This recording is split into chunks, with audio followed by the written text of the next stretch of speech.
siya makatayo po sa inyong harapan. So, sinabi po ni Pastor, ipupunta siya ng Naur. Kasi po ay birthday ng kanyang kaibigang pastor doon, si Pastor Don. Pag-pray po natin. And of course, nakakatakot man tumayo dito sa likod ng pulpito, pero pag sinabi ng ating pastor, mahirap pong tumanggi. So, pag-pray po natin. So, sana po, itong ating pag-aaralan ngayong umaga ay maging encouragement sa atin. Amen? So, hindi po madali na tumayo dito sa likod ng pulpito. Amen? So, tayong lahat ay tumayo na at buksan natin ang ating banal na kasulatan sa book of Matthew chapter 2 verse 1 to 11. Again, basahin po natin ulit ng salita. Chapter 2, Now when Jesus was born in Bethlehem of Judea, in the days of Herod the king, behold, there came wise men from the east to Jerusalem. We have finished time the 8th, and I come to worship Him. When Herod the king had heard these things, he was troubled, and all Jerusalem with him. And when he had gone over the great size of He demanded of them where Christ should be born. And they said unto him, in Bethlehem of Judea, for thus it is written by the prophet. Among the princes of Judah.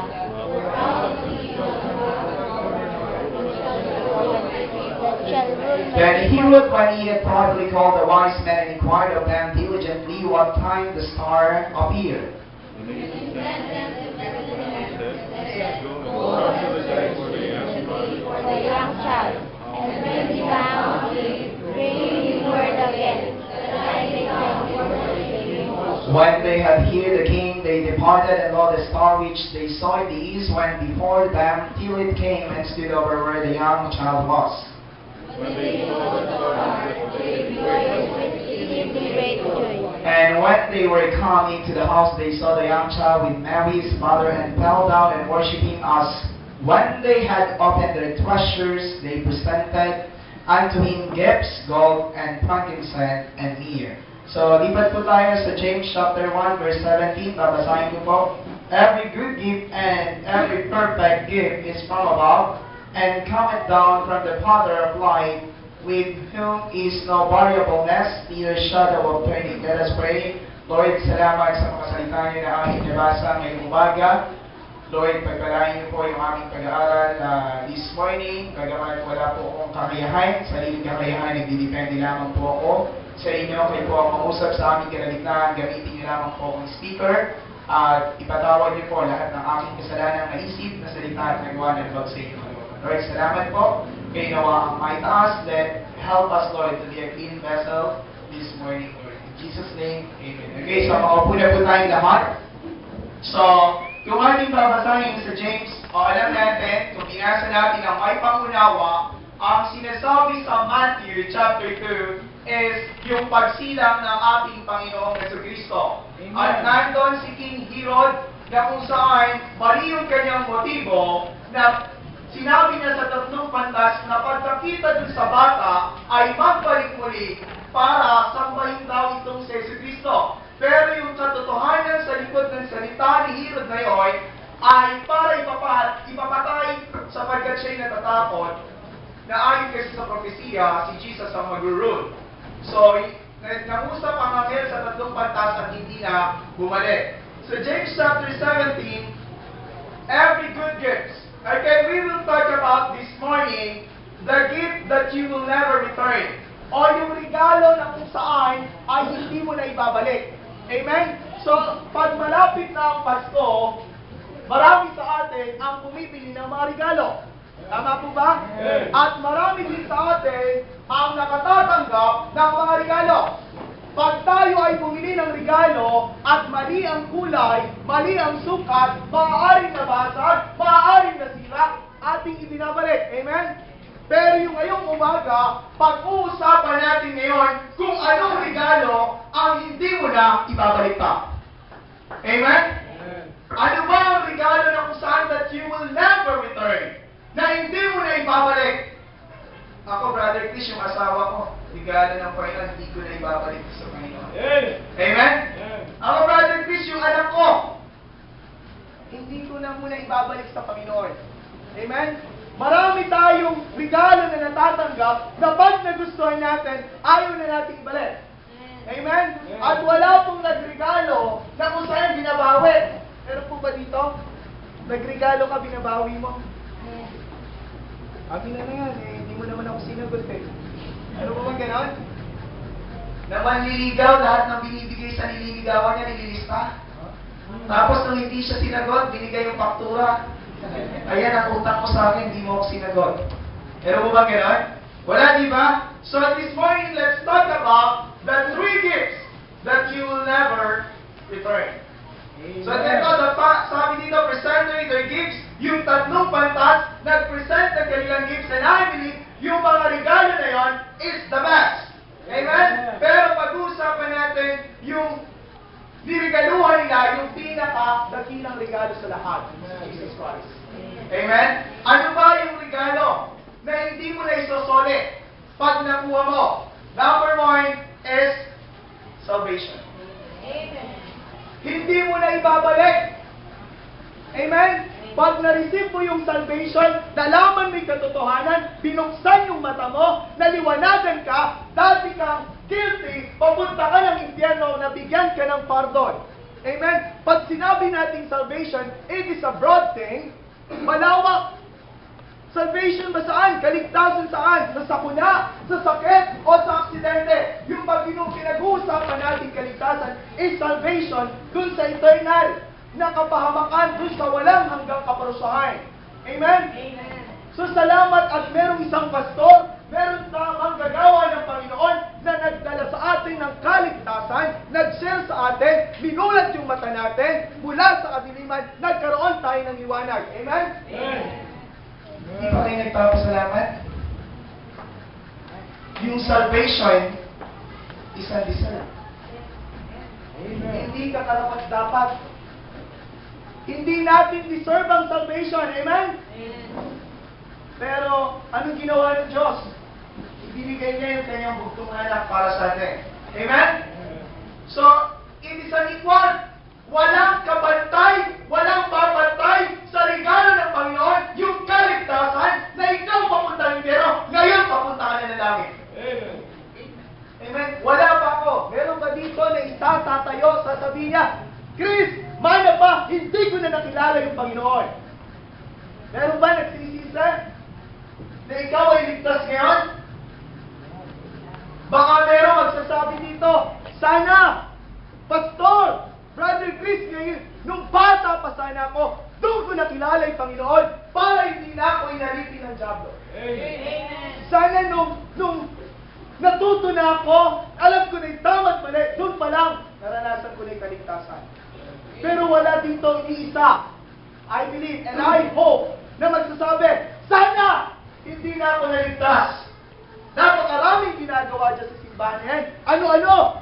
Yung ginagawa. Yung hirap na nararamdaman natin, yung serbisyo na binibigay natin sa Panginoon, wala pa sa kalintingan nung binata niya, yung krus ng Kalbaryo, para sa amin na sila. Amen. Tapos konting init, konting lamig, konting problema. Ayaw ko na. Nakakapagod siya. Amen? Makaalis na nga dyan. Amen? Pag dumating sa'yo yung ganung punto at ganung pag-iisip at filosofiya, isipin mo yung pinata ng Panginoon dun sa krus ng Kalbaryo. Isipin mo yung mga anak mo. Paano? Pag umalis ka sa simbahan, walang ibang magtuturo dyan kundi sa labas. Anong ituturo niyan? Amen? Sa mga nanay po, sa mga tatay. Gusto niyo ba yung anak niyo yung katulad ng ginagawa ng nasa labas? Amen?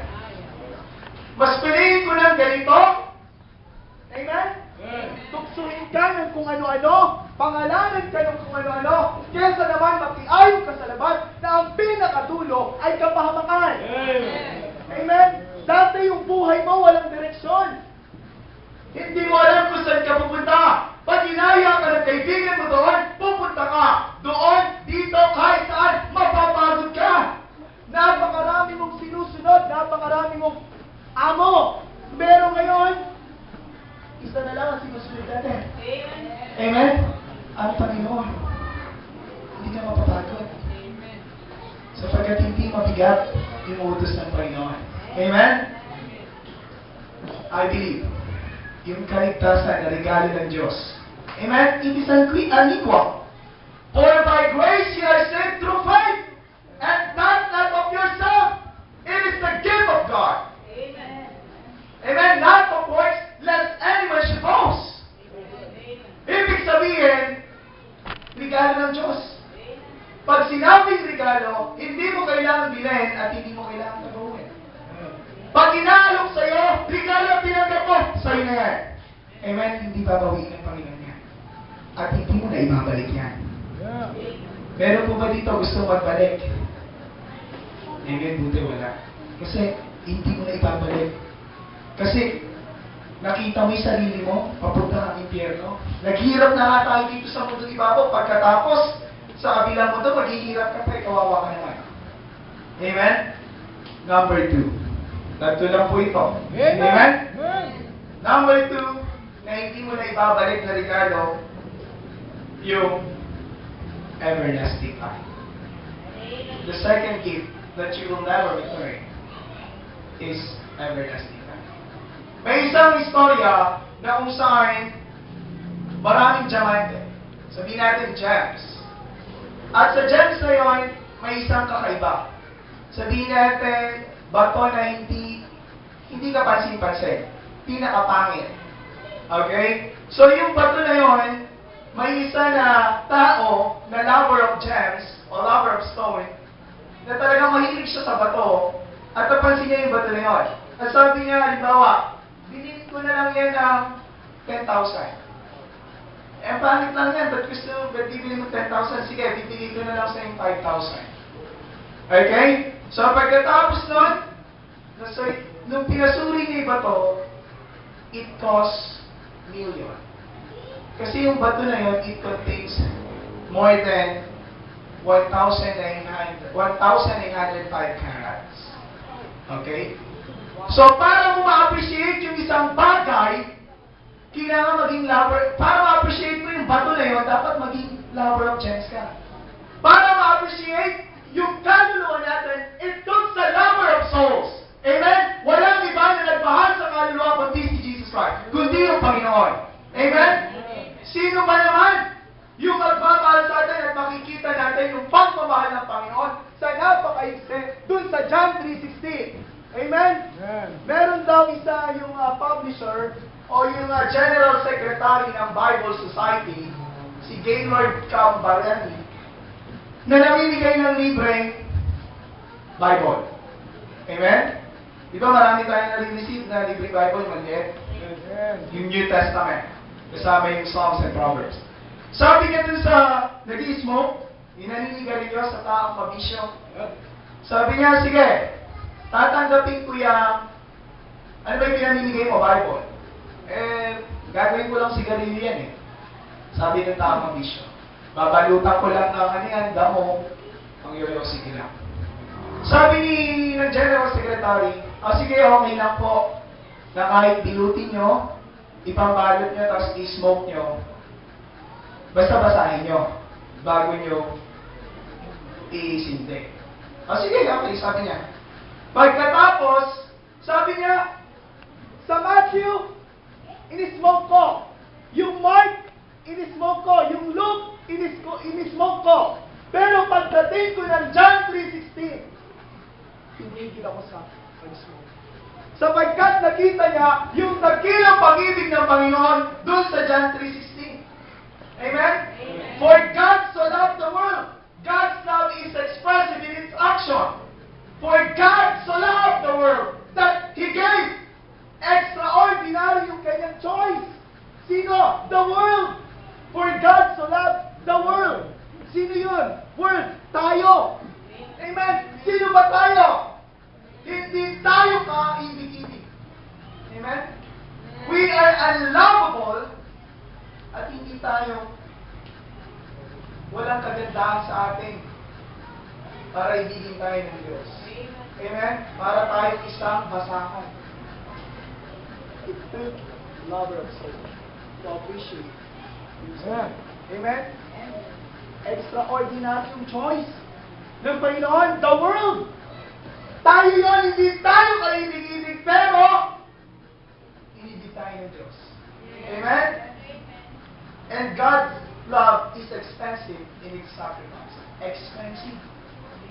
Mamahalin. Walang kapares, walang kabantay. Sino yung naging pambayad? Jesus Christ. Kaisa-isang anak, ikaw ba? Kaya mo? Kaisa-isa mong anak, ibibigay mo? Amen? So sabi doon, God's love is expensive in its sacrifice. And God's love is expensive in its offer. Expensive. Lahat. Amen? Yung kamatayan ng Panginoon doon sa krus ng Kalbaryo, hindi lang para sa iyo, kundi sa lahat ng tao na makasalanan. Amen? Paano kung sa pangit lang? Paano kayo? Amen? Kung sa maganda at gwapo lang, paano sila? Amen? O diba, biro na ating pastor? Okay, and God's love is exclusive in its bestowment. Believe it in Him. Okay? Kahit sino, that whosoever. Kaya expensive eh. Kahit sino, walang tinatangi. As long na handa pang kilalanin yung sarili mo sa harap ng Panginoon na ikaw'y makasalanan at nangangailangan ng kaligtasan. Amen? Ano yung sabi niya? Shall not perish. Ano? Yung assurance ng ating salvation. Hindi binasi ng Panginoon kung mayaman ka, malakas ka, tanyag ka, kilala ka. Hindi! Basta willing ka na kilalanin yung sarili mo na makasalanan ka. Amen? Ano sabi ng Bible? Kung sinasabi mo wala kang kasalanan, tinataya mo ang iyong sarili. Amen. Amen? So lahat tayo makasalanan. Amen. And, ano yung sabi sa dulo? Shall not perish, but have everlasting life. And have everlasting life. Just imagine, everlasting life. Kailan natin may enjoy yan, everlasting life? Yung buhay na walang gan, isang katiyakan, kasi yung klase na buhay na binigay sa atin, ay buhay na walang gan. Kaya yung kaligtasan natin, maaari natin maliyak. Buksan natin sa Revelations 21 verse 4. Sabi, and God shall wipe away all tears from their eyes, and there shall be no more death, neither sorrow, nor crying, neither shall there be any more pain, for the former things are passed away. So think about it. Yung ating buhay na walang hanggan, may enjoy natin pag nag-resurrect na tayo, doon sa langit, wala ng sakit, wala ng pagsasuffer, wala ng kalungkutan, wala ng separation. Amen? Isusuli ko pa ba yan? Amen? Dito maraming naghihiwalay. Pero pagdating sa langit, no more separation. Tatakda sa tao ang siya'y mamamatay, iiwanan tayo. That is the separation. Amen? Pero pagdating sa langit, wala nang hiwalayan. Ang iba hanggang anong edad na umaabot. Amen? So mapalad tayo, buhay pa tayo ngayon. Even though hindi na natin deserve. God is good. Na patuloy binibigyan tayo ng buhay. Kahit nakalimutan mo ang mag-pray kahapon, ginising ka pa rin ng Panginoon. Amen? Isusuli mo pa ba yung everlasting life? A gift from God. And last one. Amen. A gift that you will never return. Number 1 is salvation. Number 2 is everlasting life. And number 3, your hope in heaven. Ano yung sabi ng John 14, verse 1 and 3? Let not your heart be troubled. You believe in God, believe also in me. In my Father's house are many mansions. If it were not so, I would have told you, I go to prepare a place for you. And if I go and prepare a place for you, I will come again and receive you unto myself, that where I am, there ye may be also. Kung nasan ka man, sabi, let not your heart be troubled. Pag sinabi natin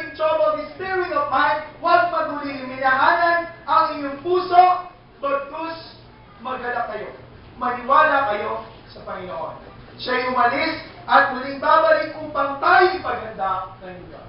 Amen. And heaven is a prepared place. Amen? Amen. Prepare means to make ready. Para maging handa. Amen? So, ang heaven is a populated place. Maraming tao doon. Kasama ba kayo? Is a populated. Ibig sabihin, marami ang bilang ng tao yan. Heaven is a protected place. Walang mananakit sa ito. Amen? And heaven is a praising place. Kung saan magpupuri tayo sa Panginoon, and heaven is a perfect place.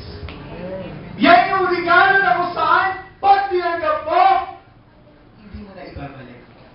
Amen? Bagamat dito maraming pagsubok, maraming sakit tayong nararamdaman, sumasakit ang mga paa nyo, yung mga ugat nyo, yung ulo nyo, yung katawan nyo, ano pa man sakit yan. Pero pagdating sa langit, wala na. Amen? Because heaven is a perfect place. Walang katulad. Hindi yung heaven na nararanasan ng mga drug user. Yun ay begging heaven. Amen? Heaven is a populated, heaven is protected place, heaven is a praising place, and heaven is a perfect place. Amen? At yan yung tatlong regalo na hindi mo inabalik. Lord, sa akin na ito, sa iyo na talaga. Your salvation, your everlasting life, and your home in heaven. At magsisimula lang yan. Makukuha mo lang yan. It starts with salvation. Amen. Tayo po lahat dito.